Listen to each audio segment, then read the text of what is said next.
My life is a nightmare. Um, Surreal is not the right word, but I guess that would also be a word. Our lives are shattered.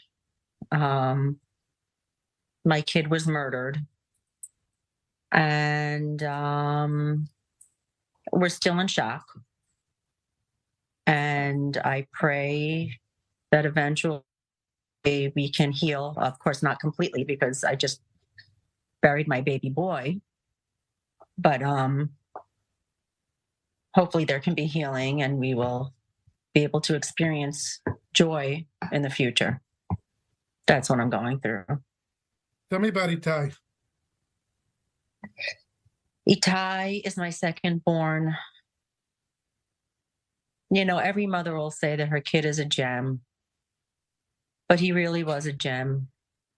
You know, he was a kibbutz kid. He loved being outside, very empathetic to animals, dogs and cats and all walks of life, and loved milking the cows, and very, very loved, very funny, very charismatic, a heart of gold.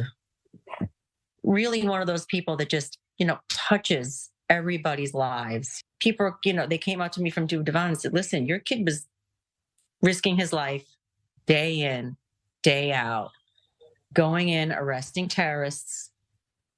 About 2 months ago, he told me a story, Ty, and he barely told me anything. And he said, you know, I had to go and arrest a father and a son. And a little girl was left in the house, and I took her by the hand and I took her to her neighbor's house.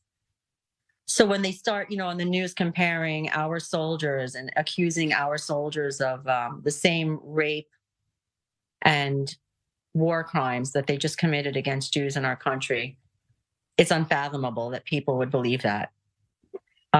He was a very professional soldier, and he was professional in everything he did. He really demanded excellence of himself, and he was a sweetheart. He was a sweetheart. He loved his family. He loved his girlfriend. After he was shot, as he lay dying, he left a message on his girlfriend's phone. I've been shot twice. I'm okay. I love you. You know, he was a mensch. He was a real mensch, and he had his whole life in front of him. What has your internal support system been like there since October 7th? And what's the broader support system been like both in Israel and back in your native U.S.? Well, first of all, we're really lucky because we live on a kibbutz. So, and it's wartime. So people are kind of off from work and everybody's routine is kind of shot. So, I mean, people since day one, first of all, we opened up a hamal here, you know, on our deck here on the kibbutz already on Shabbos, and it's a Shomer Shabbos kibbutz. But, you know, looking for him, we only found out that he had been identified on Tuesday. So there were 4 full days where we were praying that he was hiding somewhere and would be found. A lot of support. Thank God, a lot of support. People, you know, waking me up with me up in the morning and putting me to sleep at night and making sure I'm eating.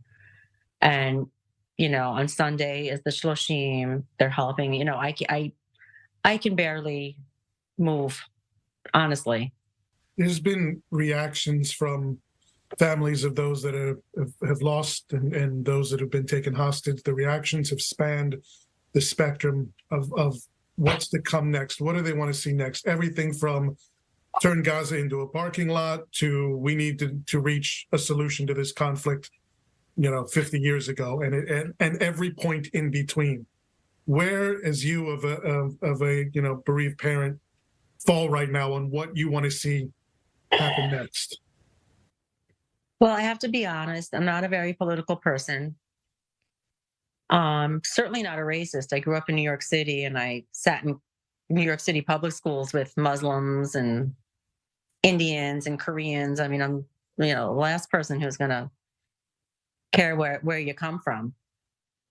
On the other hand, my husband, who grew up in a Likud house, has been protesting against Benjamin Netanyahu for about 10 years, even before it was in style to do that. He years ago started saying this man is no good for the country. And so it's kind of ironic that in the end he buried his son because of lack of leadership. I'm not looking for peace. I'm also not looking for revenge because I've already lost the war. You know, I can't come out of this. I'm not going to be the winner at all, and no mother is going to be the winner from the story. Anybody who's buried their kids. I want a safe country. I want to know that when my kids get in a car and go to a party that has legally gotten permission to take place, that people have thought about it, that the people who are getting really good salaries, Picou de Oref, Sava, that people are working professionally and thinking about the safety of the citizens of this country. And that when people who are sitting on a border are complaining and saying we don't feel safe, that they're heard, and that instead of feeling safe, we will know that we're safe. It won't be an illusion.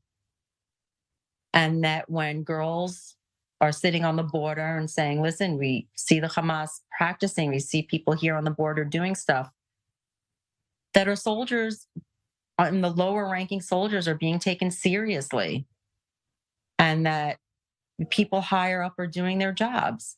And I always kind of had a feeling they weren't. And in the end, I was right.